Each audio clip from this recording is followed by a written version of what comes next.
إن الحمد لله نحمده ونستعينه ونستغفره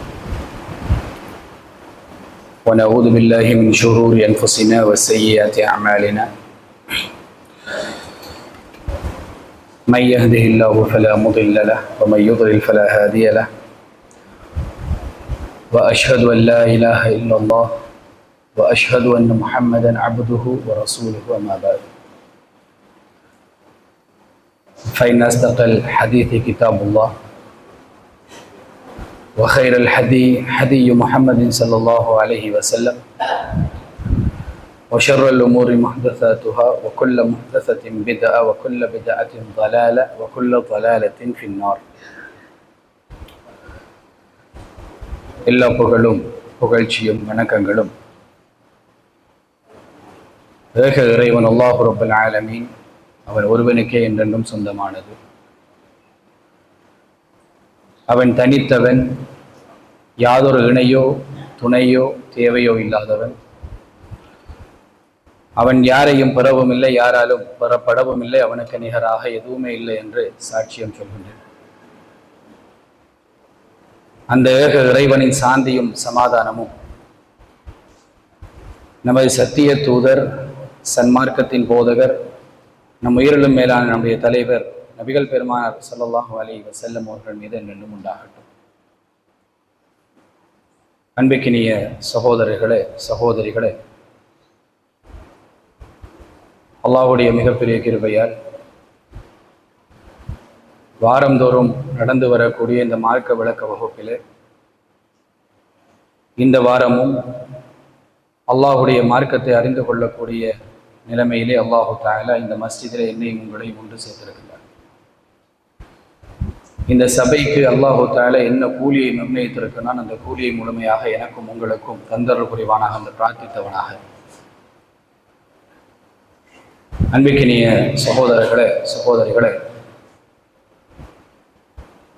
இன்றைய இந்த வகுப்பிற்கு அல்லாஹுடைய நேசம் என்கின்ற ஒரு தலைப்பில் ஒரு சில விடயங்களை உங்களோடு பகிர்ந்து கொள்ள வேண்டும் என்று நான் பணிக்கப்பட்டிருக்கின்றேன். அல்லாஹுடைய நேசம் சம்பந்தமாக நம்மிலே அதிகமானவர்கள் பொடுபோக்காகவும் அதனுடைய பெருமதி வழங்காமலும் இந்த உலகத்திலே இந்த நேசத்தை கொண்டு நாங்கள் என்னென்ன விடயங்களை எல்லாம் சாதிக்கலாம் என்கின்ற அம்சங்களை புரியாமலும் மிகவும் குறைவான கவனம் எடுக்கக்கூடிய ஒரு அம்சமாக அல்லாஹுடைய நேசம் நம்மிடத்தில் இருப்பதனால் அல்லாஹுடைய நேசம் சம்பந்தமாக நானும் நீங்களும் நிறைய விடயங்கள் படிக்க வேண்டும், நிறைய தேட வேண்டும். நம்முடைய வாழ்க்கையிலே இது ஒரு முக்கியமான ஒரு அம்சமாக நாங்கள் நினைத்து கொள்ள வேண்டும் என்பதற்காக வேண்டி ஒரு சில விடயங்களை உங்களோடு பகிர்ந்து கொள்ள வேண்டும் என்று ஆசைப்படுகின்றேன். அன்பிற்கினிய சகோதரர்களே, பொதுவாகவே நேசம் என்று சொல்லக்கூடிய அம்சத்தை பொறுத்தமட்டில் இந்த இடத்திலே நான் சொல்ல வருகின்ற நேசம் ரஹ்மா, அன்பு என்று சொல்லக்கூடிய அம்சம் அல்ல. ஹுப்பு, நேசம் என்று சொல்லக்கூடிய அம்சம். இந்த ஹுப்பு என்று சொல்லக்கூடிய அம்சத்துக்கும் ரஹ்மா என்று சொல்லக்கூடிய அம்சத்துக்கும் இடையிலே வித்தியாசம் இருக்கின்றது. ஹுப்பு என்பது நாங்கள் வளமையாக பயன்படுத்துகின்ற வார்த்தையிலே முஹப்பத் என்று சொல்லக்கூடிய அந்த வார்த்தையோடு தொடர்பட்டது. முஹப்பத் என்று சொல்வது நேசத்தையும், அதாவது அன்பையும் தாண்டியது, ஒரு நெருக்கத்தோடு சம்பந்தப்பட்டது. இந்த முஹப்பத் என்று சொல்லக்கூடிய அம்சத்தை இந்த உலகத்தில் நாங்கள் அதிகமானவர்களிடத்தில் எதிர்பார்க்கின்ற ஒரு விடயம். ரஹ்மா, அன்பு என்பது ஒரு மனிதனுடைய உள்ளத்திலே கட்டாயம் இருக்க வேண்டிய ஒரு குணம். யாருடைய உள்ளத்திலே ரஹ்மா என்று சொல்லக்கூடிய அந்த குணம் இருக்கின்றதோ அவருடைய வாழ்க்கையிலே நிறைய நல்ல குணங்கள் வந்து சேரும். எனவே இந்த ரஹ்மான் சொல்லக்கூடிய அம்சத்தை பற்றியால நான் இந்த இடத்துல உங்களோடு பேச இருப்பது. அல்லாஹ் இரக்கம் காட்டக்கூடியவன் ரஹ்மான். அந்த ரஹ்மான் என்று சொல்லக்கூடிய பண்போடு சம்பந்தப்பட்ட அம்சம் அல்ல. அல்லாஹு தஆலா நேசம் வைக்கக்கூடியவன். அல்லாஹ் மனிதர்களோடு முஹப்பத்தாக இருக்கக்கூடியவன். அல்லாஹுடைய முஹப்பத்தை பெற்றுக்கொள்வதென்றால் நாங்கள் என்ன செய்ய வேண்டும் என்பது சம்பந்தமான ஒரு விடயத்தை தான் இந்த இடத்திலே உங்களோடு நான் பகிர்ந்து கொள்ள போகின்றேன். இரண்டுக்கும் இடையிலே உள்ள வித்தியாசத்தை நாங்கள் புரிந்து கொள்ள வேண்டும். அல்லாஹு தஆலா நம்மை இந்த உலகத்திலே நேசிக்கக்கூடிய அம்சங்களை அல்லாஹ் இந்த உலகத்திலே வைத்திருக்கின்றார். ஆனால் அல்லாஹ் தஆலா அன்பு காட்டுவது என்பது பரவலான ஒரு விடயம். இந்த உலகத்திலே அல்லாஹ்வை வணங்காதவர்கள் மீதும் அல்லாஹ் தஆலா அன்பு காட்டுகின்றான். அதனால்தான் அவர்கள் சாப்பிடுகின்றார்கள். அல்லாஹ்வுக்கு அவர்கள் இணை கற்பித்தாலும் அவர்களுக்கு அல்லாஹ் உணவளித்துக் கொண்டுதான் இருக்கின்றார். அவர்களுக்கும் சேர்த்துத்தான் மழை பெய்கின்றது. அவர்களுக்கும் சேர்த்துத்தான் இந்த உலகத்திலே வாழ்வதற்கான வசதிகளை அல்லாஹ் தஆலா செய்து கொடுத்திருக்கின்றார். அல்லாஹ் தஆலா அன்புள்ளவன், அதுல எந்த மாற்று கருத்தும் கிடையாது. ஆனால் அந்த முஹப்பத் என்று சொல்லக்கூடிய அம்சத்தை நாங்கள் அடைந்து கொள்ள வேண்டும் என்றால் நம்மிடத்திலே ஒரு முயற்சி இருக்க வேண்டும். அதற்கு முன்னால் அல்லாஹ்வுடைய முஹப்பத் என்பது எந்த அளவுக்கு பெருமதியானது என்பதை விளங்கிக் கொள்வதற்காக வேண்டி ஒரு சில அம்சங்களை உங்களோடு பேசிக் கொள்கின்றேன். அன்பிக்கினிய சகோதரர்களே, இந்த உலகத்தில் நாங்கள் முஹப்பத் வைத்திருக்கின்ற மனிதர்கள் இருக்கின்றார்கள், நேசம் வைத்திருக்கின்ற மனிதர்கள் இருக்கின்றார்கள், நம்மீது நேசம் வைத்திருக்கக்கூடிய மனிதர்களும் இருக்கின்றார்கள். இந்த உலகத்திலே அல்லாஹ் தஆலா இந்த முஹப்பத், இந்த நேசம் என்று சொல்லக்கூடிய அம்சம் இருக்கின்றது. இதை அடுத்தவர்களிடத்திலிருந்து நம்மளுக்கு கொண்டு வந்து சேர்ப்பதன் மூலமாக நம்முடைய கால்களை பலப்படுத்துகின்றார், நம்முடைய உள்ளத்திலே ஒரு தைரியத்தை ஏற்படுத்துகின்றார். ஒரு 4 பேர் நம்மோடு முஹப்பத்தாக இருக்கின்றார்கள் என்று சொன்னால் ஒரு வித்தியாசமான ஒரு தைரியத்தை நம்முடைய உள்ளம் உணரும். நாங்கள் கொஞ்சம் தைரியமாக இருப்போம்.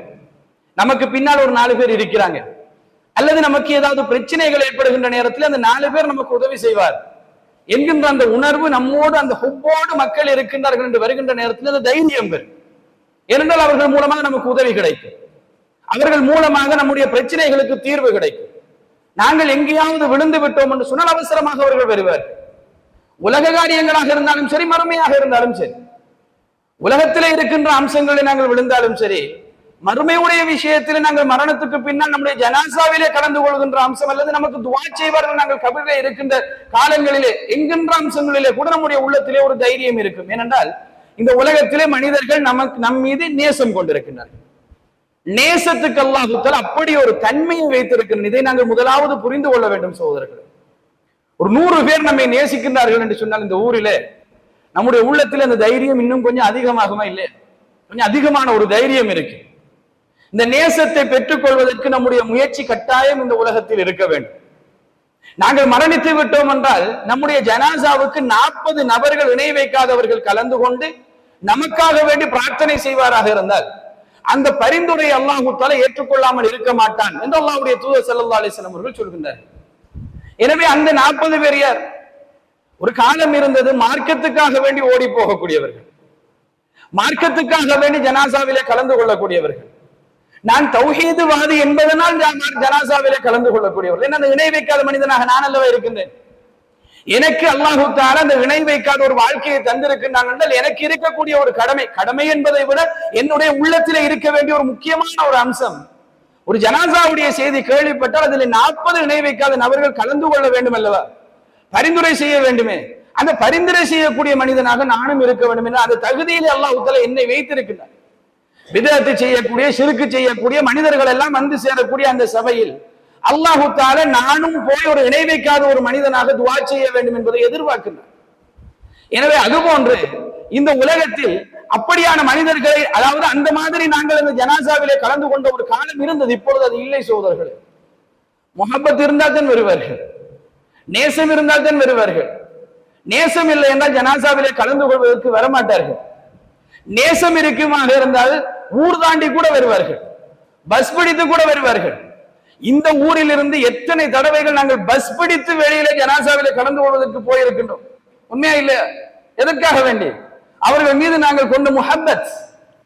இல்லை என்றால் உண்மையாகவே ஜனாசாவிலே கலந்து கொள்கின்ற அளவுக்கு, ஜனாசாவிலே நாங்கள் மிஸ் பண்ணவே மாட்டோம் என்கின்ற அளவுக்கு கண்ணுங்கருத்துமானவர்களாக இருந்தால் நாங்கள் இந்த ஊரிலே எத்தனையோ ஜனாசாக்கள் விழுகின்றது, எல்லா ஜனாசாவிலும் நாங்கள் போய் கலந்து கொள்வதே கிடையாது. நமக்கு தெரிந்தவர்கள் முஹப்பத்தாக இருந்தால் மாத்திரம்தான் ஜனாசாவிலே கலந்து கொள்கின்றோம். அல்லாஹ்வுடைய தூதர் போட்ட விதியா இது? அல்லாஹ்வுடைய தூதர் அப்படி ஒரு விதியை போடவே இல்லையே. ஜனாசாவுடைய செய்தி கிடைத்தால் ஜனாசாவிலே நாங்கள் தாராளமாக கலந்து கொள்ளலாம். எந்த ஜனாசாவிலும் யாரும் நம்மிடத்துல கேட்க போவது கிடையாது. நீங்கள் இவருக்கு நெருக்கமானவரை, இவருக்கு முஹப்பத்தானவரை, இவருக்கு என்ன உங்களுக்குரிய உறவு இல்லாமல் ஜனாசாவுக்கு வர வேண்டாம் என்று யாரும் சொல்ல போவது கிடையாது. யாரும் வேண்டுமானால் ஜனாசாவுக்கு போகலாம். பஸ் பிடித்து போகின்ற அளவிலே இருக்கக்கூடிய நம்முடைய உள்ளத்தில் இருக்கின்ற அந்த உணர்வு ஊருக்குள்ளே இருக்கின்ற ஜனாசாவிலே ஏன் கலந்து கொள்வதற்கு நம்முடைய உள்ளம் முன்வரவில்லை? காரணம் என்னவென்றால் நம்முடைய உள்ளம் கூட முஹப்பத் இருந்தால் தான் போகின்றது என்பார் அந்த சகோதரர்கள். அந்த முஹப்பத்தை இந்த உலகத்திலே உருவாக்கி கொள்வதற்கு நம்முடைய முயற்சி இருக்க வேண்டும். அப்படி இருந்தால் அது கொள்கைவாதிகளுடைய விடயத்தில் அதிகமாகவே இருக்க வேண்டும். அப்படி இருந்தால் தான் அவர்கள் அந்த ஜனாசாவிலே கலந்து கொள்வார்கள். நேசம் என்பது அவ்வளவு பலமானது என்பார்கள் சகோதரர்கள். இந்த உலகத்திலே அந்த நேசத்தை நாங்கள் எடுத்துக்கொள்வதன் மூலமாக நம்முடைய உள்ளத்திலே ஒரு திடகாத்திரம், ஒரு தைரியம், நம்முடைய கால்களுக்கு ஒரு உறுதி கிடைக்கும். இந்த உறுதி இன்னும் அதிகமாகும் கொஞ்சம் பலம் பொருந்தியவர்களுடைய நேசம் நமக்கு கிடைக்குமாக இருந்தார். இந்த பள்ளியுடைய தலைவர், நான் பள்ளியுடைய தலைவரை நான் சுட்டிக்காட்டி சொல்லவில்லை, ஒரு பள்ளி வாசலுடைய நிர்வாக தலைவர் என்று வைத்துக் கொள்ளுங்களேன். அவர் நம் மீது முகப்பத்தாக இருக்கின்றார். இந்த ஊருக்கு நாங்கள் ஒரு தலைவரை நியமித்திருக்கின்றோம், அல்லது ஏதாவது ஒரு குழுவுக்கு ஒரு தலைவரை நியமித்திருக்கின்றோம். அந்த குழு தான் இந்த ஊரையே ரன் பண்ணுகின்றது. அந்த தலைவர் என்னோடு முகப்பத்தாக இருக்கின்றார். இந்த ஊரிலே இருக்கக்கூடிய ஒரு அரசியல்வாதி, அவர் என்னோடு முகப்பத்தாக இருக்கின்றார். ஒரு பார்லிமெண்ட் மெம்பர் என்னோடு முகப்பத்தாக இருக்கின்றார், முகப்பத்தாகவே இருக்கின்றார். நான் முகப்பத்து வைப்பதில் அவர் என்னோடு முகப்பத்தாக இருக்கின்றார். அல்லது ஒரு மினிஸ்டர், ஜனாதிபதி, அவர்கள் எல்லாம் என்னோடு முகப்பத்தாக இருக்கின்றார் என்ற ஒரு உணர்வு நம்மிடத்தில் வந்தால் ஆட்டோமேட்டிக்காக ஒரு தைரியம் வரும் இல்லையா? நம்முடைய உள்ளத்தில் ஒரு தைரியத்தை நாங்கள் உணர்வோம். ஒரு வைத்தியர் நம்மோடு முகப்பத்தாக இருக்கின்றார் என்றால் நமக்கு எந்த நேரத்தில் நோய் வந்தாலும் எனி டைம் அவருக்கு கால் பண்ணி மருந்தை கேட்டுக்கொள்ளலாம் என்கின்ற ஒரு தெம்பு நம்முடைய உள்ளத்தில் இருக்கும் சகோதரர்கள். இல்லை என்றால் அந்த கால் பண்ணி எடுத்துக்கொள்ள இயலாது. நல்ல முகப்பத்தான ஒரு டாக்டராக இருந்தால் நைட்டுக்கு 12 மணிக்கு கால் பண்ணாலும் ஆன்சர் பண்ணுவார். அந்த மாதிரி பலம் பொருந்திய பதவிகள் நிறைந்த இந்த மாதிரியான மனிதர்கள் நமக்கு முகப்பத்தாக இருப்பார்களாக இருந்தால் அந்த முகப்பத்தின் மூலமாக நம்முடைய உள்ளத்துக்கு ஒரு தைரியம் கிடைக்கும்.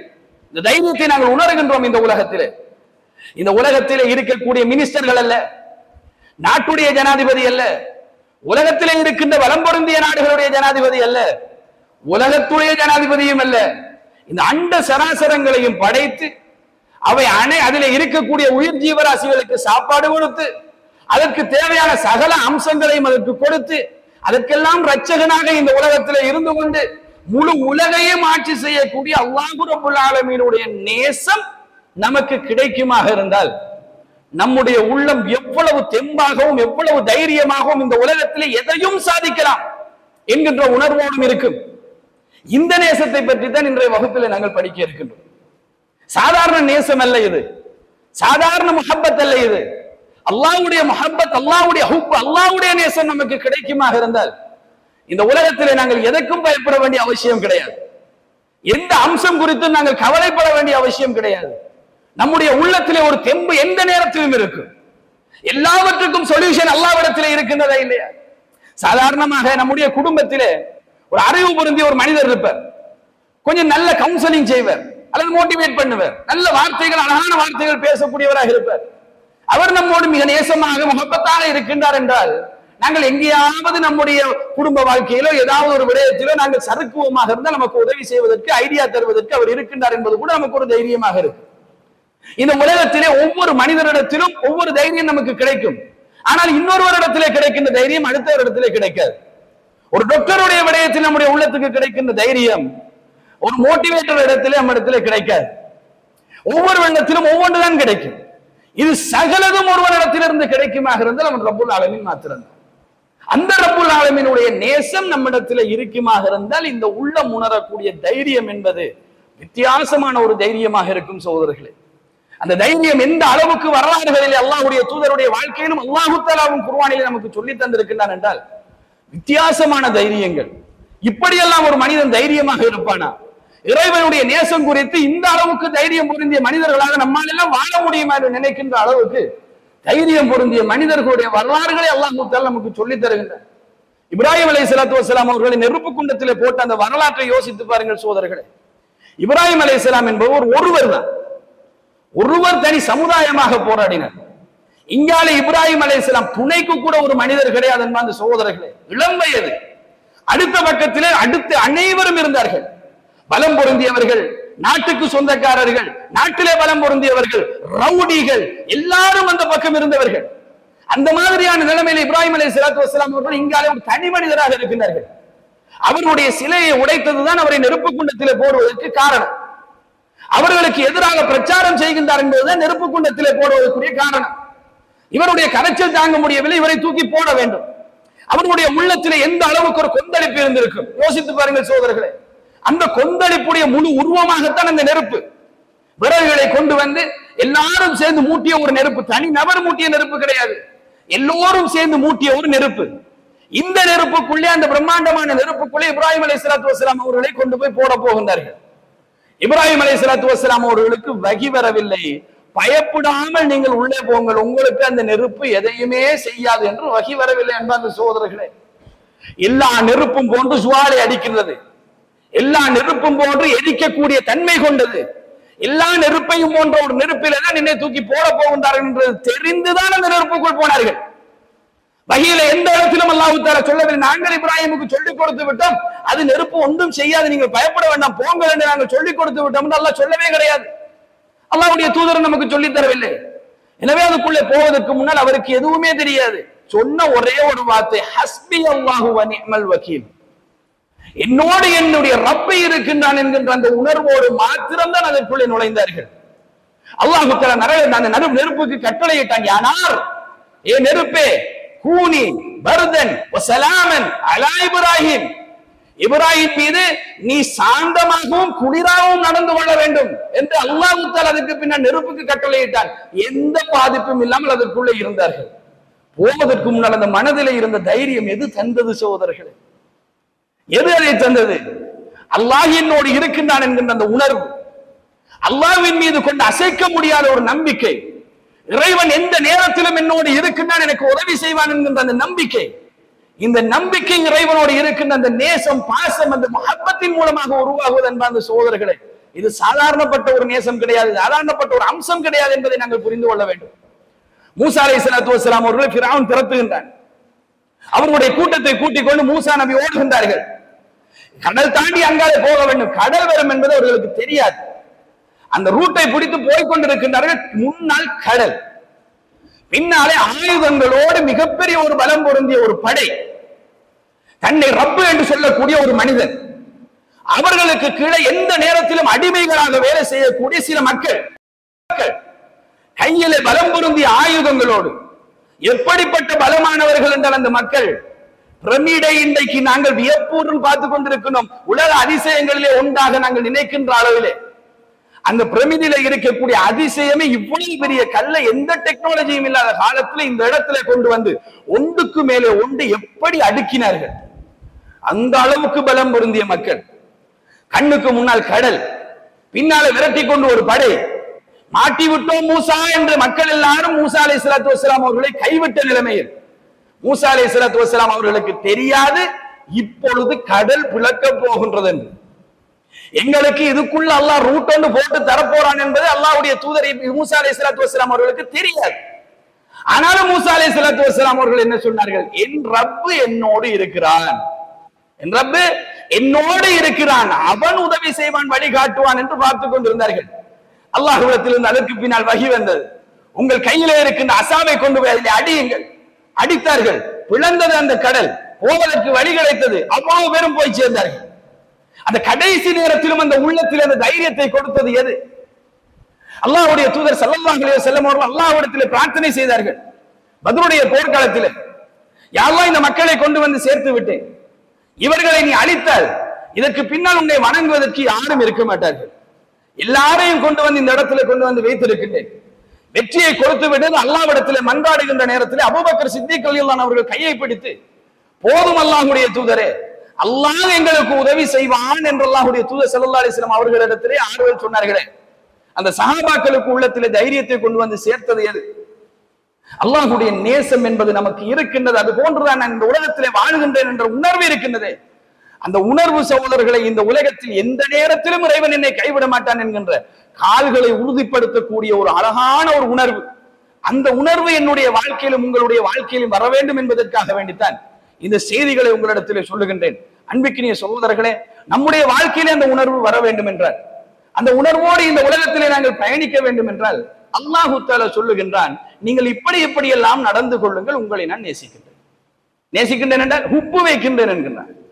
நான் உங்களை நேசிக்கின்றேன், நீங்கள் இன்னென்ன மாதிரி எல்லாம் நடந்து கொள்ளுங்கள், இன்னென்ன காரியங்களை நீங்கள் செய்து இப்படியான மனிதர்களாக நீங்கள் இருப்பீர்களாக இருந்தால் உங்களை நான் நேசிப்பேன் என்று அல்லாஹ் தஆலா குர்ஆனிலே ஒரு மிகப்பெரிய ஒரு பட்டியலை போடுகின்றார். அந்த பட்டியலோடு சேர்த்து இன்னொரு பட்டியலை அல்லாஹ் தஆலா போடுகின்றான். இப்படி இப்படி மாத்திரம் செய்து விடாதீர்கள், உங்களை நான் நேசிக்கவே மாட்டேன் என்று அல்லாஹ் தஆலா சொல்லுகின்றார். குர்ஆனில் இன்னொரு பட்டியல், அதான் நீண்ட பட்டியல் என்பாங்க சகோதரர்களே. இதை மாத்திரம் செய்து விடாதீர்கள், இதுகளை மாத்திரம் செய்து விடாதீர்கள், உங்களை நான் நேசிக்கவே மாட்டேன் என்று அல்லாஹ் தஆலா சொல்லக்கூடிய ஒரு பட்டியலும் உண்டு. ஆனால் அல்லாஹ் நேசிக்கின்ற அந்த பட்டியல் என்ற ஒரு பட்டியல் இருக்கின்றது. அதிலே யாரெல்லாம் உள்ளடங்குவார்கள் என்று பார்த்து அதிலே நாங்களும் உள்ளடங்குவதற்கு முயற்சி எடுத்து நம் காரியங்களையும் அது போன்று அமைத்துக் கொண்டோமாக இருந்தால் இன்ஷா அல்லாஹ் அல்லாஹ் தஆலா நம்மை நேசிப்பான். அந்த நேசத்தின் மூலமாக இந்த உலகத்திலே தைரியமான ஒரு வாழ்க்கை வாழ முடியும் என்பாங்க சகோதரர்களே. அன்புள்ள சகோதரர்களே, இந்த நேசத்தை, அல்லாஹ்வுடைய நேசத்தை பெற்றுக்கொள்வதற்கு அல்லாஹ் தஆலா நபியிடத்திலே சொல்கின்றான், இந்த மனிதர்களிடத்திலே நீங்கள் சொல்லுங்கள், மக்களிடத்திலே நீங்கள் சொல்லுங்கள், இந்த ஃப்ரேமுக்குள்ளே நீங்கள் வந்து விட்டீர்கள் என்று சொல்லி சொன்னால் என்னுடைய நேசம் உங்களுக்கு கிடைக்கும். டோட்டல் ஃப்ரேமே அல்லாஹ்வுடைய தூதர் ஸல்லல்லாஹு அலைஹி வஸல்லம் அவர்களுக்கு அல்லாஹ் தஆலா கற்றுக் கொடுக்கிறார். இந்த ஃப்ரேமுக்குள்ளே அந்த மக்கள் வந்து விட்டார்கள் என்றால் சரி, இதை அவர்கள் செய்து விட்டார்கள் என்று சொல்லி சொன்னால் என்னுடைய நேசம் அவர்களுக்கு கிடைக்கும். அல்லாஹ் தஆலா 3வது அத்தியாயத்தில் 31வது வசனத்தில் இந்த செய்தியை சொல்லுகின்றார். குல், நபி அவர்களிடத்திலே நீங்கள் சொல்லுங்கள், இன் குன்தும் துஹிப்பூன் அல்லாஹ், அல்லாஹ் தஆலா உங்களை ஹுப்பு வைக்க வேண்டுமா, நேசம் கொள்ள வேண்டுமா, முஹப்பத் வைக்க வேண்டுமா, அப்படி என்றால் நீங்கள் ஃபத்தபிஊனி, என்னை பின்பற்றுங்கள் என்று அவர்களிடத்திலே சொல்லுங்கள். நபிக்கு அல்லாஹ் தஆலா கட்டளை இடுகின்றார், மக்களிடத்திலே நீங்கள் போய் சொல்லுங்கள், என்னை நீங்கள் பின்பற்றுங்கள், அல்லாஹ் தஆலா உங்களை நேசிக்க வேண்டும் என்று நீங்கள் ஆசைப்படுகின்றீர்கள் என்றால் அல்லாஹ் தஆலா சொல்கின்றான், யுஹிப்புக்குமுல்லாஹ், அல்லாஹ் உங்களை நேசிப்பான், வயக்ஃபிர் லக்கும் துனூபக்கும், உங்களுடைய பாவங்களை உங்களுக்காக அல்லாஹ் தஆலா மன்னிப்பான், வல்லாஹு கஃபூருர் ரஹீம், அல்லாஹ் தஆலா கஃபூராக பாவங்களை மன்னிக்க கூடியவனாக, ரஹீமாக இரக்கமுள்ளவனாக இருக்கிறான் என்று அல்லாஹ் தஆலா திருமறை குர்ஆனில் ஒரு வாக்குறுதி நமக்கு தருகின்றார். என்ன வாக்குறுதி? அல்லாஹ்வுடைய நேசம் உங்களுக்கு கிடைக்கும், என்னுடைய நேசம் உங்களுக்கு கிடைக்கும். எதன் மூலமாக கிடைக்கும் என்றால் என் நபியை நீங்கள் முழுமையாக பின்பற்றுங்கள். என் நபியை நீங்கள் பின்பற்றுகின்ற சந்தர்ப்பங்களில் எல்லாம் என்னுடைய நேசத்தை நீங்கள் பெற்றுக் கொள்வீர்கள். ஒரு வியாபாரத்தை செய்கின்றோம், இந்த வியாபாரத்தை செய்கின்ற நேரத்தில் அல்லாஹ்வுடைய தூதருடைய சுன்னாவுக்கு சற்றும் பேசாமல் நான் அந்த வியாபாரத்தை முடித்து விட்டேன் என்றால் பயப்படவே தேவை கிடையாது, சந்தேகப்படவே தேவை கிடையாது. அல்லாஹ் தஆலா வாக்களித்தால் மாறு செய்ய மாட்டான். அல்லாஹ் அந்த நேரத்தில் நம்மை நேசிப்பான். தொழுகைக்காக வந்து நின்று அல்லாஹ்வுடைய தூதர் எப்படியெல்லாம் தொழுதார்களோ அந்த தொழுகை முறையை சரியாக பின்பற்றி நாங்கள் தொழுது முடித்து விட்டோம் என்று சொன்னால் அல்லாஹ்வுடைய தூதரை பின்பற்றியது அல்லாஹ்வுடைய இஹ்லாஸாகவும் இருக்க வேண்டும். அல்லாஹ்வுடைய தூதரை நாங்கள் பின்பற்றி அந்த இடத்தில் தொழுவோமாக இருந்தால் அல்லாஹ்வுடைய நேசம் அந்த இடத்தில் நமக்கு கிடைக்கும். குழந்தை வளர்ப்புடைய விடயத்தில் அல்லாஹ்வுடைய தூதர் ஸல்லல்லாஹு அலைஹி வஸல்லம் அவர்கள் என்னென்ன விடயங்களை நமக்கு கற்றுத் தந்தார்கள், அந்த விடயங்களை சரியான முறையில பின்பற்றி நம்முடைய குழந்தைகளை நாங்கள் வளர்ப்பதற்கு முயற்சி எடுத்தால் அல்லாஹ்வுடைய நேசம் நமக்கு கிடைத்துக் கொண்டே இருக்கும். ஆடை அலங்காரம், முக அலங்காரம், நம்முடைய பாதையிலே நடந்து போகக்கூடிய வழிமுறைகள், நாங்கள் ஒரு பயணம் போகின்ற நேரத்திலே கடைபிடிக்க வேண்டிய அம்சங்கள், ஒரு அடிவரைக்கு போகின்ற நேரம், சாப்பிடுகின்ற நேரம், தூங்குகின்ற நேரம் என்றெல்லாம் அல்லாஹ்வுடைய தூதர் ஸல்லல்லாஹு அலைஹி வஸல்லம் அவர்கள் என்னென்ன அம்சங்களை நமக்கு கற்றுத் தந்திருக்கின்றார்களோ அந்த அம்சங்களை நாங்கள் அப்படியே பின்பற்றினால் அல்லாஹ்வுடைய நேசம் நமக்கு கிடைக்கும். இது வாக்குறுதி. அல்லாஹ் தஆலா ஒரு விடயத்தை வாக்களித்தால் மாறு செய்ய மாட்டார். அவன் இரக்கமானவன். அவன் இரக்கமானவனாக இருந்தாலும் நரகத்திலே போடுவேன் என்று சொல்லிவிட்டான் என்றால் செய்வான் என்ப அந்த சகோதரர்களே. அல்லாஹ் வாக்கு மீறக்கூடியவன் அல்ல. ரப்புல் ஆலமீன் நிச்சயமாக வாக்குறுதிகளை நிறைவேற்றக்கூடியவன். அவன் அளவுக்கு வாக்குறுதிகளை நிறைவேற்றக்கூடியவர்கள் யாரும் இருக்க மாட்டார்கள். அந்த அளவுக்கு வாக்குறுதிகளை நிறைவேற்றக்கூடியவன். அவன் சொல்லுகின்றான், இந்த உலகத்திலே உங்களை நான் நேசிப்பேன், உங்களை நான் நேசிக்க வேண்டும், என் தூதரை நீங்கள் பின்பற்றுங்கள். முடிஞ்சுகிறது. தூதரை நாங்கள் பின்பற்றினால் அவ்வளவுதான். ஒவ்வொரு விடயத்திலும் அதிலே நாங்கள் கவனமாக இருந்து கொள்ள வேண்டும். இது போக அல்லாஹ் தஆலா ஒரு பட்டியலை குர்ஆனிலே போடுகின்றார். இன்னென்ன மனிதர்களாக நீங்கள் இருந்து கொள்ளுங்கள், இன்னென்ன குணமுள்ளவர்களாக நீங்கள் இருந்து கொள்ளுங்கள், உங்களை நான் நேசிப்பேன் என்று அல்லாஹ் தஆலா திருமறை குர்ஆனிலே சொல்லுகின்றார். அதிலே முதலாவது குணம், முதலாவது மனிதன், மனிதன் என்றே அடையாளப்படுத்துகின்ற அவர்களுக்கு பெயர் வைக்கின்றான் அல்லாஹ் தஆலா. இந்த மனிதர்களுக்கு பெயர் இதுதான் என்று ஒரு கூட்டத்தை, ஒவ்வொரு கூட்டத்துக்கும் ஒவ்வொரு பேர் அல்லாஹ் தஆலா வைக்கின்றார். அப்படி அல்லாஹ் தஆலா பெயர் வைத்த ஒரு கூட்டம் 2வது அத்தியாயத்தின் 195வது வசனம் அல்லாஹ் தஆலா சொல்கின்றான், அன்ஃபிகு ஃபீ ஸபீலில்லாஹ், அல்லாஹ்வுடைய பாதையிலே நீங்கள் செலவழியுங்கள், வலா துல்கு பிஐதீக்கும் இலா தஹ்லுகா, உங்களுடைய கைகளை கட்டி அழிவின் பக்கம் கொண்டு சென்று விட வேண்டாம். அல்லாஹ்வுடைய பாதையில், அல்லாஹ்வுடைய மார்க்கத்தில், அல்லாஹ்வுடைய மார்க்கத்திலே எதற்கெல்லாம் நன்மை என்று செலவழிக்க சொல்லி இருக்கின்றானோ அந்த அம்சங்களுக்கெல்லாம் நீங்கள் செலவழியுங்கள். உங்களுடைய கைகளை கட்டிக்கொண்டு கஞ்சத்தனம் உள்ளவர்களாக நீங்கள் மாறிவிட வேண்டாம், அது உங்களை அழிவின் பக்கம் கொண்டு செல்லும் என்று அல்லாஹ் தஆலா சொல்லிவிட்டு சொல்கிறார். வஹ்சினு, அழகான காரியங்களை நீங்கள் செய்யுங்கள். இன்னல்லாஹ யுஹிப்புல் முஹ்சினீன். அல்லாஹ் தஆலா முஹ்சினீன்களை நேசிக்கின்றான். ஒரு கூட்டம். யார் இவர்கள்? முஹ்சினீன்கள். இந்த உலகத்திலே அல்லாஹ் தஆலா முஹ்சினீன்கள் என்ற ஒரு கூட்டத்தை வைத்திருக்கிறார். அந்த மனிதர்களுக்குள் நாங்கள் போய்விட்டோம் என்று சொன்னால் நம்முடைய வாழ்க்கையில் அல்லாஹ்வுடைய நேசம் நமக்கு கிடைத்துவிடும். அந்த உணர்வு நம்முடைய உள்ளத்திலே இருந்தால் அல்லாஹ்வுடைய நேசம் நமக்கு உண்டு என்பதிலே சந்தேகப்பட வேண்டிய அவசியமே கிடையாது என்ற அந்த சகோதரர்களை அல்லாஹ் வாக்குறுதி கூற மாட்டார். எப்படி ஒரு முஹ்சினாக இருப்பது? அல்லாஹ் தஆலா திருமறை குர்ஆனிலே 2வது அத்தியாயத்தின் 112வது வசனத்திலே சொல்கின்றான், மன் அஸ்லம வஜ்ஹஹு லில்லாஹ். யார் ஒருவன் தன்னுடைய முகத்தை முழுமையாக அல்லாஹ்வுக்கு கட்டுப்படுத்தி விட்டானோ, வஹுவ முஹ்சின், அவன்தான் அந்த நன்மை செய்யக்கூடிய முஹ்சின், அந்த அழகான காரியங்களை செய்கின்ற மனிதன். ஃபலஹு அஜ்ருஹு இன்த ரப்பிஹ், அல்லாஹ்விடத்திலே அவனுக்கு நிறைய கூலிகள் உண்டு. வலா ஹௌஃபுன் அலைஹிம் வலா ஹும் யஹ்ஸனூன், அவனுக்கு பயம் இருக்காது, அவனுக்கு கவலை இருக்காது, நிம்மதியாக இந்த உலகத்திலே தைரியமாக வாழுவார். அந்த மனிதர்களை பற்றி அல்லாஹ் தஆலா சொல்கின்ற நேரம் முஹ்சின் என்று பெயர் வைக்கின்றார். முஹ்சின் என்று ஒரு இடத்திலே அல்லாஹ் தஆலா பன்மையாக நமக்கு சொல்லித் தருகின்றார். அல்லாஹ் தஆலா திருமறை குர்ஆனிலே சொல்லக்கூடிய இந்த முஹ்சின்களாக நாங்கள் வாழ்வதற்கு முயற்சி எடுத்தோமாக இருந்தால் இந்த உலகத்தில் நம்முடைய வாழ்க்கையில் அல்லாஹ்வுடைய நேசம் கிடைக்கும். யார் இந்த முஹ்சின்கள்? அல்லாஹ்வுக்கு முழுமையாக கட்டுப்பட்டவர்கள். அல்லாஹ்வுக்கு முழுமையாக கட்டுப்படுவது என்றால் அல்லாஹ்வுடைய தூதருக்கு முழுமையாக கட்டுப்பட்டவர்கள். அல்லாஹ்வுடைய தூதருக்கு முழுமையாக கட்டுப்பட்ட இந்த மனிதர்களுடைய வாழ்க்கை எப்படி இருக்கும்? இந்த முஹ்சின் என்று சொல்லக்கூடிய வார்த்தை வளமையாக நம்ம யூஸ் பண்ணக்கூடிய அரபு பதங்கள்ல இருக்கக்கூடிய வார்த்தை தான். இந்த ஹசன் என்று பிள்ளைகளுக்கு பேர் வைக்கின்றோம், இஹ்சான் என்று பிள்ளைகளுக்கு பேர் வைக்கின்றோம். அதுகளோடு சம்பந்தப்பட்ட ஒரு வார்த்தை தான் முஹ்சினின், ஹசன், அழகு என்ற அர்த்தம். அன்புள்ள சகோதரர்களே, அல்லாஹ்வுடைய தூதரிடத்தில் ஜிப்ரீல் அலைஹிஸ்ஸலாத்து வஸ்ஸலாம் அவர்கள் 4 கேள்விகள் கேட்டார்கள். இந்த 4 கேள்விகளிலே 3வது அல்லாஹ்வுடைய தூதரிடத்தில் கேட்ட கேள்வி இஹ்சான் என்றால் என்ன? முதலாவது கேள்வி இஸ்லாம், 2வது கேள்வி ஈமான், 3வது கேள்வி இஹ்சான், 4வது கேள்வி மறுமை நாள் எப்பொழுது வரும்? 4 கேள்விகள் கேட்டார்கள். ஏனென்றால் மார்க்கத்தை நமக்கு சொல்லித் தருவதற்காக வேண்டும். அதிலே 3வது கேள்வி இஹ்சான் என்றால் என்ன என்று கேட்டார்கள். அதே வார்த்தை அல்லாஹ்வுடைய தூதர் எதை சொல்லிக் கொடுத்தார்கள்? நீங்கள் அல்லாஹ்வை பார்க்கவில்லை என்றாலும் அல்லாஹ் உங்களை பார்த்துக் கொண்டிருக்கின்றான் என்ற உணர்வோடு உங்களுடைய காரியங்களை நீங்கள் செய்வது, அவ்வளவுதான். நான் ஒரு காரியத்தை செய்கின்றேன், என் காரியம் அழகு பெற வேண்டும், அதன் மூலமாக நான் முஹ்சினாக மாற வேண்டும், அப்படியான ஒரு மனிதனாக நான் இந்த உலகத்திலே வாழ வேண்டும் என்றால் நான் செய்ய வேண்டிய காரியம் அல்லாஹ் என்னை பார்த்துக் கொண்டிருக்கின்றான் என்கின்ற உணர்வோடு நம்முடைய காரியங்களை அமைத்துக் கொள்வது. ஷைத்தான் அதற்கு எதிராக இருப்பான், நம்மை வழிகெடுப்பதற்கு முயற்சி எடுப்பான். அப்படியே கொஞ்சம் அங்கே போயிட்டு மர திருப்பி வரணும் சகோதரர்கள். இந்த உலகத்திலே ஒரு முஹ்சினாக இந்த விடயத்தை 100% பின்பற்றுகின்ற அந்த நிலைமை மனிதர்களிடத்திலே கஷ்டம். அப்படி மனிதர்களை அல்லாஹ் தஆலா படைக்கவில்லை. பாவம் செய்யக்கூடியவனாகத்தான் மனிதனை அல்லாஹ் படைத்திருக்கின்றார். யாராவது ஒரு மனிதன் முஹ்சினாக மாறுவதாக இருந்து மொத்தமாக மாறிவிட்டார் என்றால் அவரால் அதை செய்ய முடியாது. மனித இயல்புக்கு அப்பாற்பட்டது. குல்லு பனி ஆதம ஹத்தாவும், எல்லா ஆதமுடைய பிள்ளைகளும் பாவம் செய்யக்கூடியவர்கள் தான். அப்படித்தான் அல்லாஹ் தஆலா படைத்திருக்கின்றார். வ கைர ஹத்தாயின தவ்வாபின், அதிலே சிறந்தவர்கள் அந்த பாவத்தில் இருந்து வெளியேறக்கூடியவர்கள், அந்த பாவத்திலிருந்து தௌபா கேட்டு மீளக்கூடியவர்கள். அல்லாஹ் தஆலா அதை சொல்லிவிட்டார். எனவே பாவம் என்பது நம்மிடத்தில் இருக்கும் முயற்சி அதிகமாக அல்லாஹ் என்னை பார்த்து கொண்டிருக்கிறான் என்ற உணர்வோடு செய்ததாக இருக்க வேண்டும். எதை?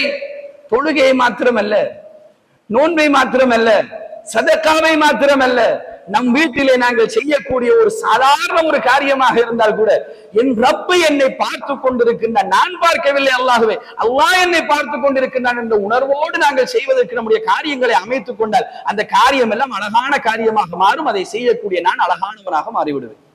அந்த முஹ்சினீன்களாக நாங்கள் மாறுவதற்கு முயற்சி எடுக்க வேண்டும் என்பார் அந்த சகோதரர்களே. அந்த மாற்றம் நம்மிடத்திலே வந்தால் அல்லாஹ் தஆலா திருமறை குர்ஆனிலே ஒரு சில அதாவது அடையாளங்களை நமக்கு சொல்லித் தருகின்றார். அந்த அடையாளம் நம்மிடத்தில் இருக்குமா? நிறைய அடையாளங்கள் இருக்கின்றது. ஒரு 3 அடையாளங்களை அல்லாஹ் தஆலா சொல்லுகின்றார். 3வது அத்தியாயத்தின் 134வது வசனம். அந்த மனிதர்கள் எப்படிப்பட்டவர்கள் என்றால் அல்லதீன யுன்ஃபிகூன ஃபி ஸர்ராஇ வல்லர்ரா, அவர்கள் நல்ல இருந்தாலும் செலவழிப்பார்கள், கஷ்டத்தில் இருந்தாலும் செலவழிப்பார்கள். நம்ம அதிகமானவர்கள் நல்லா இருந்தா செலவழிப்போம், கஷ்டத்துல இருந்தால் கொஞ்சம் செலவழிக்கிறத நம்ம அடக்கிக் கொள்வோம் இல்லையா? சிலரை செலவே செய்ய மாட்டோம். செலவென்றால் அல்லாஹ்வுடைய பாதையிலே செலவழிப்பது, நல்ல காரியங்களுக்காக வேண்டி செலவழிப்பது. இந்த செலவு என்கின்ற விடயம் அந்த மனிதர்களிடத்திலே எப்படி இருக்குமாம் என்று சொன்னால் அவர்கள் நல்லா இருந்தாலும் செலவழிப்பார்கள், கஷ்டமான நிலைமையில் இருந்தாலும் செலவழிப்பார்கள். செலவழிப்பதற்கென்று அவர்களிடத்தில் ஒரு பொருளாதார திட்டம் இருக்கும். தான் பயன்படுத்துவதற்காக மாத்திரம் அவர்களிடத்திலே சம்பாத்தியம் இருக்காது. இந்த மார்க்கத்துக்காக கேட்கப்பட்டால், ஏழைகளுக்காக கேட்கப்பட்டால், மக்களுடைய அபிவிருத்திக்காக கேட்கப்பட்டால், என் தவிர அடுத்த மக்களின் குடும்பமாக இருக்கட்டும் அவர்களுடைய உயர்வுக்கு கேட்கப்பட்டால், அவர்களுக்காக வேண்டியும் செலவழிப்பதற்கு பொருளாதாரத்தில் ஒரு பகுதி அவரிடத்தில் இருக்கு. அந்த திட்டத்தோடு அவர் பயணிப்பார். அப்படி இருக்கின்ற மனிதர்களுக்கு கொஞ்சம் இருந்தாலும் செலவழிப்பார், நிறைய இருந்தாலும் செலவழிப்பார். இரண்டாவது பண்பை அல்லாஹ் தஆலா சொல்கின்றான், அவர்கள் கோபத்தை மெண்டு விழுங்குவார்கள். கோபம் வராதல்ல, கோபம் வரும். வருகின்ற கோபத்தை மெண்டு விழுங்குவார்கள். கோபத்தை அடக்கிக் கொள்ளக்கூடியவர்களாக இருப்பார்கள். மனிதர்களை மன்னிக்க கூடியவர்களாக இருப்பார்கள். அல்லாஹ் தஆலா சொல்கின்றான், இன்னல்லாஹ யுஹிப்புல் முஹ்சினீன், வல்லாஹு யுஹிப்புல் முஹ்சினீன். அல்லாஹ் தஆலா இந்த முஹ்சினீன்களை நேசிக்கின்றான். அவர்களிடத்தில் இருக்கக்கூடிய அடையாளங்களை அல்லாஹ் தஆலா சொல்லித் தருகின்றான். மொத்தமாக சொல்லுகின்றது என்றால், நாம் செய்கின்ற எந்த ஒரு காரியமாக இருந்தாலும் அல்லாஹ் நம்மை பார்த்து கொண்டிருக்கின்ற உணர்வோடு செய்யக்கூடிய மனிதர்கள், அவர்கள் தான் முஹ்சினீன்கள். அந்த உணர்வும் அந்த செயலும் நம்மிடத்திலே வர வேண்டும். அல்லாஹ்வுடைய நேசம் நமக்கு தேவை என்றால்.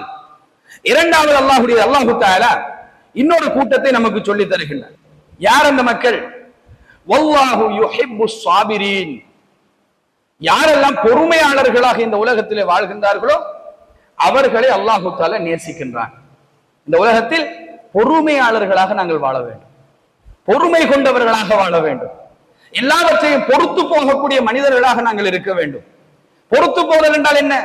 அல்லாஹ்வுடைய தூதர் ஸல்லல்லாஹு அலைஹி வஸல்லம் அவர்கள் சொன்னார்கள், ஃபைன் அஸாபத்துஹும் வர்ரா, அவனிடத்திலே ஒரு கெடுதி வந்தால் சபர, அவன் பொறுமையாக இருந்து விடுகின்றான். ஃபகானத் கைருல் லஹு, அது அவனுக்கு நலவாக அமைந்து விடுகின்றது. நம்முடைய வாழ்க்கையில் நாங்கள் பொறுமையாக இருக்க வேண்டிய இடம், நமக்கு ஒரு கெடுதி நடக்கின்ற நேரம். கெடுதி இல்லாத மனிதன் கிடையாது சகோதரர்களே. கெடுதி இல்லாட்டி வாழ்க்கை நல்லாவே இருக்காது. நலவுகளையும் கெடுதிகளையும் மாறி மாறித்தான் அல்லாஹ் தஆலா வைத்திருக்கின்றான். வதில்கல் அய்யாமு நுதாவிலுஹா பைனன் நாஸ், மனிதர்களிடத்திலே காலச்சக்கரத்தை நாங்கள் சுழட்டி கொண்டிருக்கின்றோம்.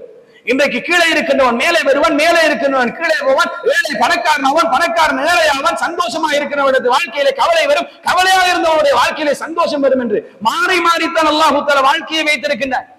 அவ்வாறு வைத்திருக்கக்கூடிய இந்த வாழ்க்கையிலே கவலை என்று வருகின்ற நேரம், எதிர்பாராத ஒரு சம்பவம் நடக்கின்ற நேரத்திலே, நாங்கள் எதிர்பாராத விடயங்கள் இந்த உலகத்திலே அரங்கேறுகின்ற நேரம், நம்முடைய உள்ளத்திலே வர வேண்டியது பொறுமை என்று அல்லாஹ்வுடைய தூதர் ஸல்லல்லாஹு அலைஹி வஸல்லம் அவர்கள் சொல்லுகின்றார்கள். வியாபாரத்திலே நஷ்டமா? பொறுமை வர வேண்டும். குடும்ப வாழ்க்கையிலே பிரச்சனையா? பொறுமை வர வேண்டும். நாங்கள் செய்ய நினைத்த ஒவ்வொரு காரியத்திலும் நாங்கள் வீழ்ச்சியை காண்கின்றோமா? பொறுமை நம்மிடத்தில் இருக்க வேண்டும். எதிர்பார்த்து சில விடயங்களை காத்துக் கொண்டிருக்கின்றோமா?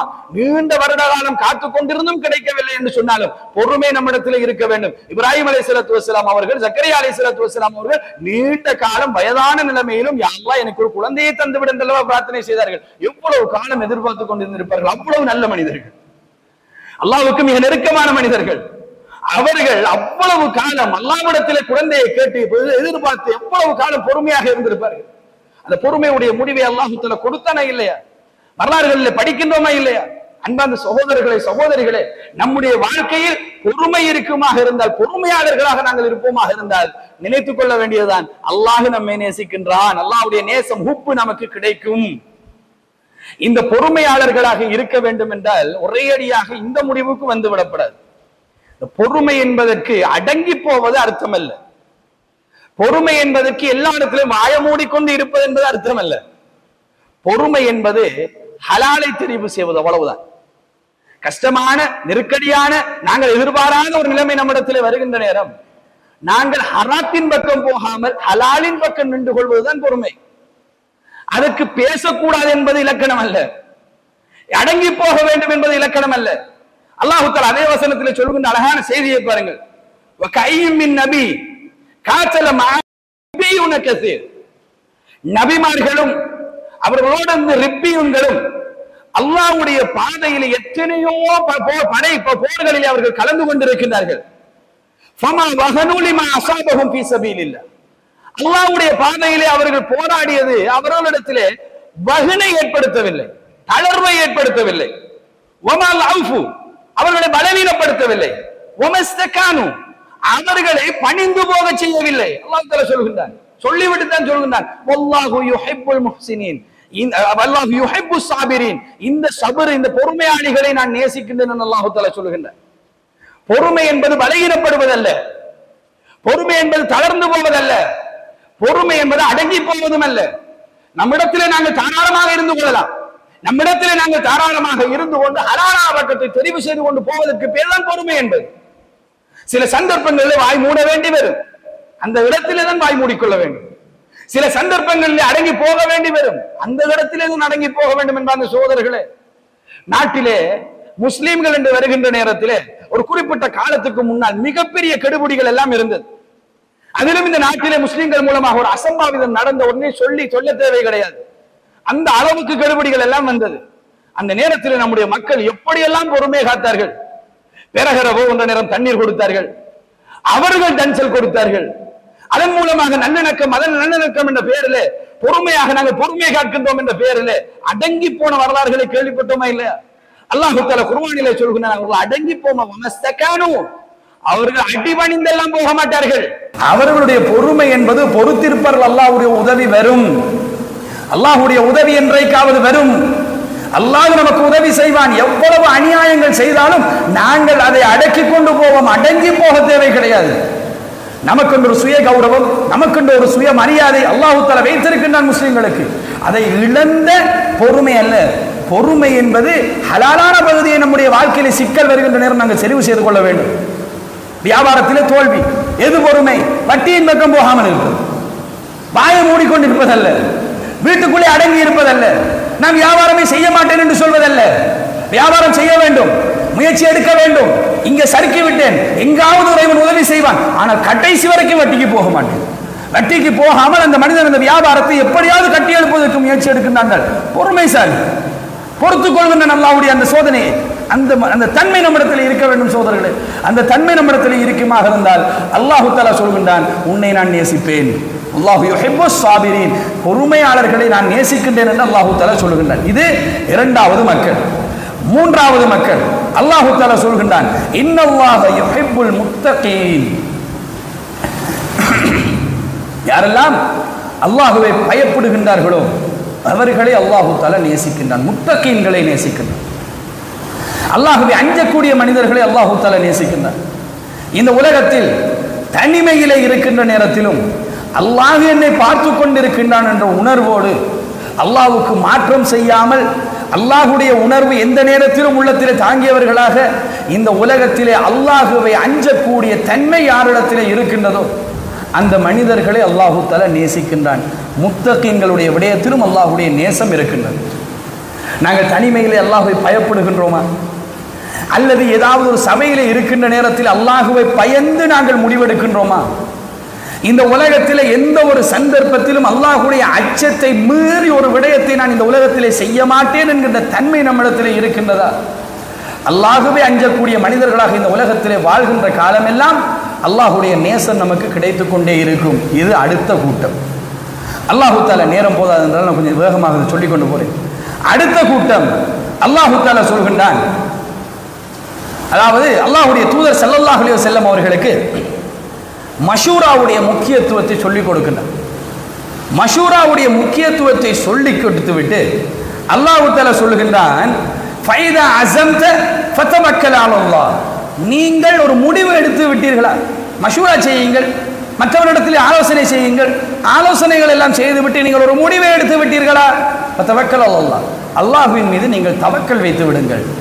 நம்முடைய முயற்சியை நாங்கள் செய்து விட்டோம், நாங்கள் பேசிவிட்டோம், ஒரு முடிவை எடுத்து விட்டோம், அல்லாஹ்வின் மீது நீங்கள் தவக்கல் வைத்து விடுங்கள். அல்லாஹ் தஆலா சொல்கின்றார், இன்னல்லாஹ யுஹிப்புல் முத்தவக்கிலீன், அல்லாஹ் மீது தவக்கல் வைப்பவர்களை அல்லாஹ் தஆலா நேசிக்கின்றார். என் இறைவன் இதை நிறைவேற்றி தருவான், என் இறைவன் இதற்கு வழிகாட்டுவான், என்னுடைய இறைவனிடத்திலே நான் இந்த வழியை எதிர்பார்த்து கொண்டிருக்கின்றேன், அவன்தான் என்னுடைய வழிகாட்டியில முதன்மையானவன்.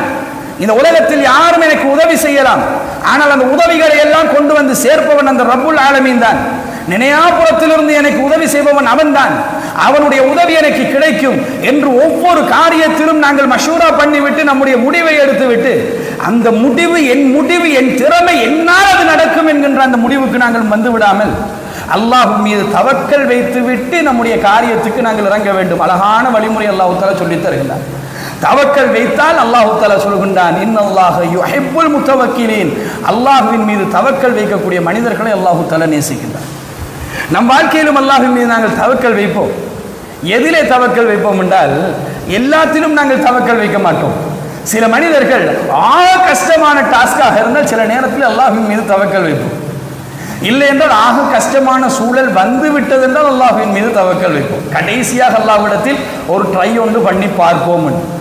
எடுக்க வேண்டிய கோள்கள், எடுக்க வேண்டிய முயற்சிகள் எல்லாவற்றையும் எடுக்கின்ற நேரத்தில் அல்லாஹ்வின் மீது நான் தவக்கல் வைத்திருக்கின்றேன். ஏதோ ஒரு கோளிலே அல்லாஹ் நமக்கு உதவி செய்வான், அல்லது எந்த கோளிலும் உதவி செய்யாமல் ஏதோ ஒரு வகையில் அல்லாஹ் கொண்டு வந்து சேர்ப்பான் என்கின்ற நம்பிக்கையெல்லாம் இல்லாமல் அந்த தவக்கல் கடைசியாக எல்லா கோளும் எடுத்து ஒன்றும் இல்லையா, யா அல்லாஹ் ஏதாவது ஒரு உதவி செஞ்சிரியா அல்லான்னு அல்லாஹ்விடத்தில் கேட்கிறது. இந்த மாதிரியாக தவக்கல் வைப்பதல்ல உண்மையான தவக்கல். தவக்கல் என்பது மஷூரா எடுத்து முடிவெடுத்து விட்டோம் என்றால் அல்லாஹ்வின் மீது வைத்து விட வேண்டும். அதுக்கு பின்னால் நம்முடைய ஆக்டிவிட்டீஸ், நாங்கள் செய்யக்கூடிய காரியங்கள், நம்முடைய காரியங்களை நாங்கள் முன்னெடுப்பது என்பது தவக்கலுக்கு பின்னால் இருக்க வேண்டும். நாங்கள் காரியங்களை செய்துவிட்டு கடைசியாக தவக்கல் வைப்பதற்கு அதிகமானவர்கள் பழகி இருக்கணும், அல்லாஹ் அருள் புரிந்தவர்களை தவிர.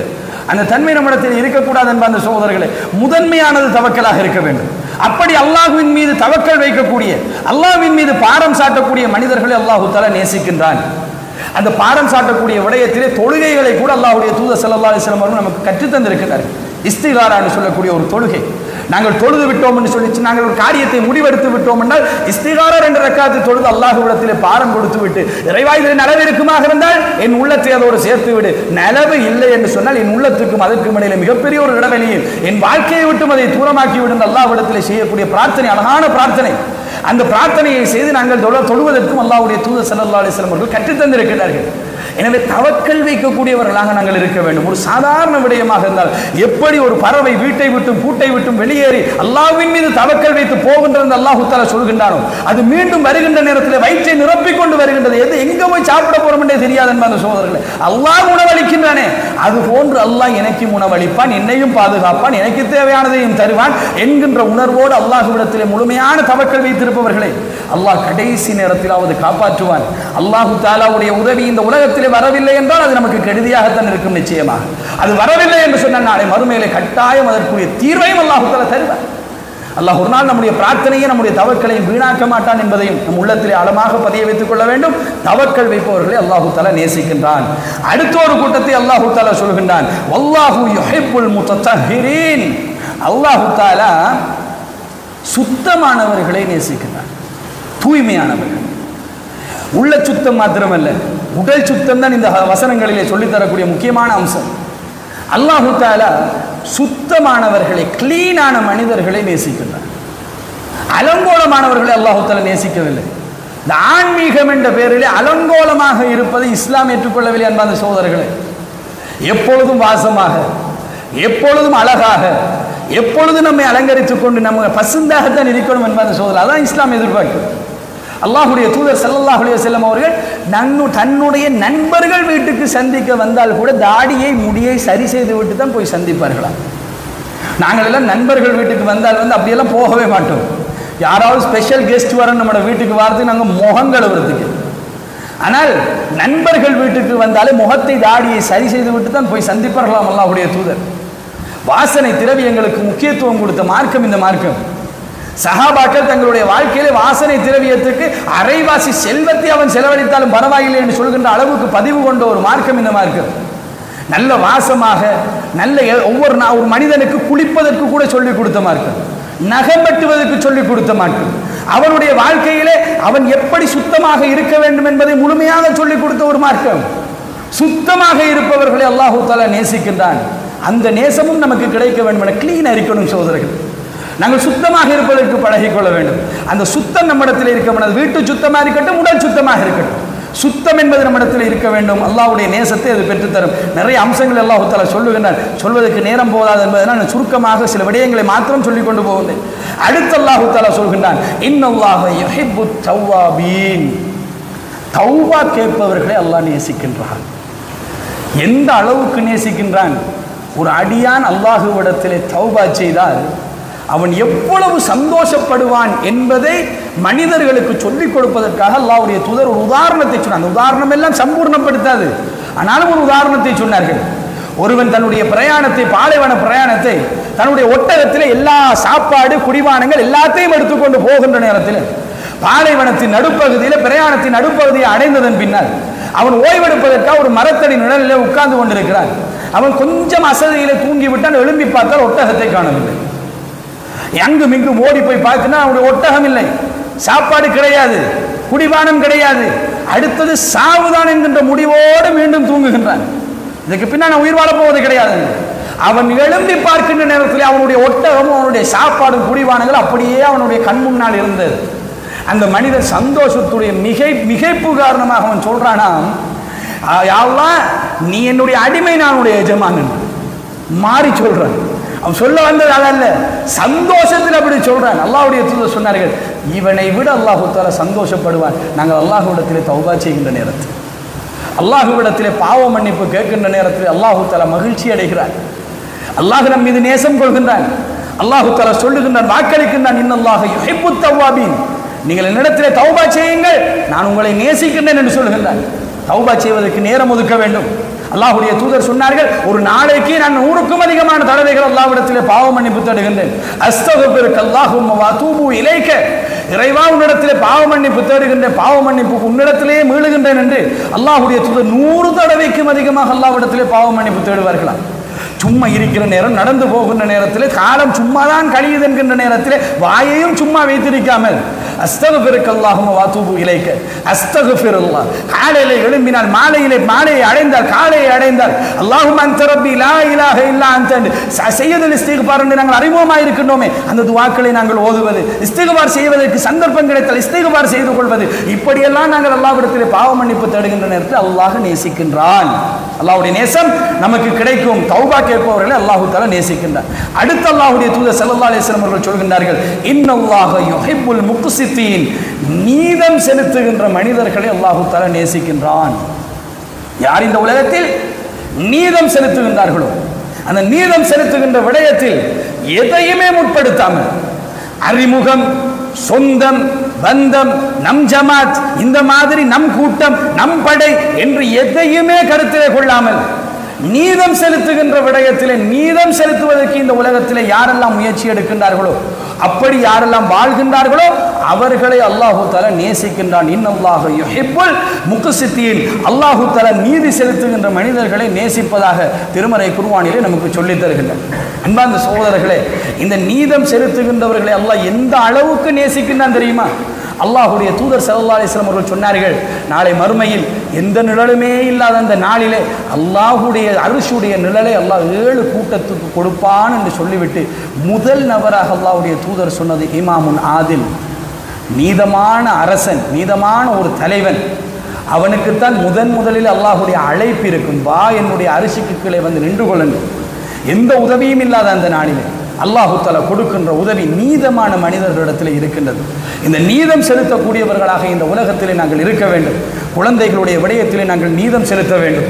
குழந்தைகளிடத்தில் நாங்கள் பாரபட்சம் காட்டக்கூடாது. நொமான் இப்னு பஷீர் ரலியல்லாஹு அன்ஹு அவர்களுக்கு பஷீர் ரலியல்லாஹு அன்ஹு அவர்கள் போய் ஒரு அன்பளிப்பு கொடுத்த நேரத்தில் அவருடைய தாய், அல்லாஹ்வுடைய தூதர் இதற்கு சாட்சியாக வரும் வரையில் நான் இதை ஏற்றுக்கொள்ள மாட்டேன் என்று சொன்னார். எதற்காக வேண்டி? அவர் 2வது மனைவி, அவருடைய முதல் மனைவிக்கும் பிள்ளைகள் இருக்கின்றார்கள். எல்லோருக்கும் கொடுப்பது போன்றுதான் பிள்ளைகளுக்கு கொடுக்க வேண்டும். இவர் மீது அன்பின் காரணமாக கொண்டு வந்து கொடுக்கிறாரோ, அல்லாஹ்வுடைய தூதரை நீதத்துக்காக வேண்டி அல்லாஹ்வுடைய தூதரை சாட்சியாக கொண்டு வாருங்கள் என்று சொல்ல பஷீர் ரலியல்லாஹு அன்ஹு அவர்கள் அல்லாஹ்வுடைய தூதரிடத்திலே போய், அல்லாஹ்வுடைய தூதரின் மனைவி இப்படி சொன்னார், இந்த அன்பளிப்புக்கு நீங்கள் சாட்சியாக இருங்கள் என்று. அல்லாஹ்வுடைய தூதர் கேட்டார், உங்களுக்கு வேறு பிள்ளைகள் இருக்கின்றார்களா? ஆம் இருக்கின்றார்கள் அல்லாஹ்வுடைய தூதரே. அவர்களுக்கும் இது போன்று கொடுத்தீர்களா? இல்லை அல்லாஹ்வுடைய தூதரே, அநீதத்துக்கு என்னை சாட்சியாக நீங்கள் கூப்பிடாதீர்கள் என்று அல்லாஹ்வுடைய தூதர் ஸல்லல்லாஹு அலைஹி வஸல்லம் சொல்லி அனுப்பிவிட்டார். நீதம் குழந்தைகளுடைய விடயத்திலும் இருக்க வேண்டும். குழந்தைகளிடத்திலே பாரபட்சம் காட்டக்கூடாது. என்னை கவனித்த பிள்ளை என்பதற்காக வேண்டி சொத்தை அப்படியெல்லாம் பிரிக்க முடியாது. நாங்கள் நினைத்த மாதிரி அதிகமாக எல்லாம் கொடுக்க முடியாது. பிள்ளைகளிடத்திலே உயிரோடு இருக்கின்ற காலத்திலே செல்வத்தை பிரிக்கின்றோம் என்று சொல்ல சரிசமனாக பிரிக்க வேண்டும். ஆண் பெண் பிள்ளைகள் கூட பார்க்கக்கூடாது, சரிசமனாக பிரிக்க வேண்டும். இறந்ததன் பின்னால் அது வராசத் அடிப்படையில் பிரிக்கப்படும். இருக்கின்ற காலத்திலே நாங்கள் சொத்தை கூட சரியாகத்தான் பிரிக்க வேண்டும். நம் பிள்ளைகளுக்கு எந்த சொத்தையும் விட்டு விடாமல் எல்லாவற்றையும் பொது சபைக்கு எழுதிவிட்டு, பொது இடங்களுக்கு எழுதிவிட்டு, பொது நல்லிணக்கங்களுக்காக வேண்டி எழுதிவிட்டு நாங்கள் செல்ல முடியாது. அல்லாஹ்வுடைய தூதரிடத்தில் சாத் இப்னு அபீ வக்காஸ் சொன்னார்கள், செல்வத்தை நான் கொடுக்கின்றேன். அல்லாஹ்வுடைய தூதர் கேட்டார்கள், இல்லை கூட. அரைவாசியை கொடுக்கின்றேன், இல்லை கூட. மூன்றில் ஒன்றை கொடுக்கின்றேன் அல்லாஹ்வுடைய தூதரே. மூன்றில் ஒன்றும் அதிகம்தான், இருந்தாலும் பரவாயில்லை என்று சொன்னார்கள். செல்வத்திலே கூட மூன்றில் ஒரு பகுதியை தான் பொதுவாக கொடுக்கலாம், மீதி பகுதியை பிள்ளைகளை ஏழைகளாக விட்டு விடுவதை விட அவர்களை செல்வந்தராக விட்டு விடுவது உனக்கு சிறந்தது என்று சொல்லிக் கொடுத்தார். அப்படித்தான் இந்த மார்க்கம் சொல்லுகின்றது. நீதம் சரியாக இருக்க வேண்டும். பொருளாதாரத்துடைய விடயமாக இருக்கட்டும், நம்முடைய வீட்டிலே நாங்கள் தீர்ப்பு சொல்கின்ற விடயமாக இருக்கட்டும், சபைகளிலே தீர்ப்பு சொல்கின்ற விடயமாக இருக்கட்டும், நம்முடைய பொது வாழ்க்கையாக இருக்கட்டும், எந்த ஒரு சந்தர்ப்பத்திலும் நம்மால் முடிந்த அளவுக்கு அல்லாஹு தஆலாவுக்கு கட்டுப்பட்டு நீதமாக இந்த உலகத்தில் நடப்பதற்கு முயற்சி எடுத்தால் அல்லாஹுடைய நேசம் அந்த மனிதனுக்கு கிடைக்கும். அல்லாஹ் அவர்களையும் நேசிப்பதாக திருமறை குர்ஆனிலே சொல்லித் தருகின்றான். அன்பிற்கினிய சகோதரர்களே, இந்த நேசத்துடைய பட்டியல் இவ்வளவு இருக்கின்றது. ஆனால் யாரையெல்லாம் அல்லாஹ் நேசிக்க மாட்டேன் என்ற ஒரு பட்டியலை போட்டுக்கிறது, இதை விட நீண்ட ஒரு பட்டியல். அந்த பட்டியலிலே இருப்பதை நாங்கள் கொஞ்சம் கவனமாக பார்த்து கொள்ள வேண்டும். அல்லாஹுடைய நேசம் கிடைப்பதற்கு முன்னால் அல்லாஹுடைய கோபம் நமக்கு கிடைத்து விடக்கூடாது. அல்லாஹ் நேசிக்காத அடியார்களாக நாங்கள் இந்த உலகத்தில் இருந்து விடக்கூடாது.